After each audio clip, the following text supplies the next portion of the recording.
Start a Boutique with Me Day 1 series.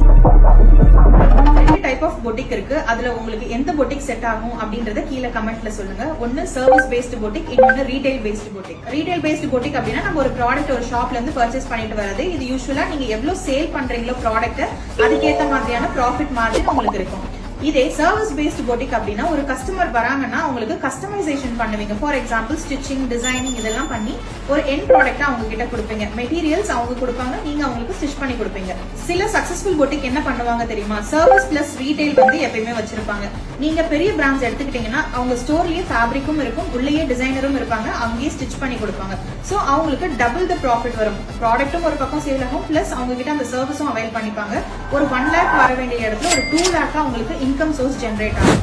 நீங்க என்ன boutique start பண்ணணும்னு நினைக்கிறீங்க? சர்வீஸ் பேஸ்டா, ரீட்டைல் பேஸ்டா, ஆர் ரெண்டும் சேர்த்தா அப்படின்றத கீழே கமெண்ட்ல சொல்லுங்க. அடுத்த வீடியோஸ்ல நான் இன்னும் இன்ட்ரெஸ்டிங்கான டாபிக்கோட வரேன். சோ எங்க பேஜை ஃபாலோ பண்ணிக்கோங்க.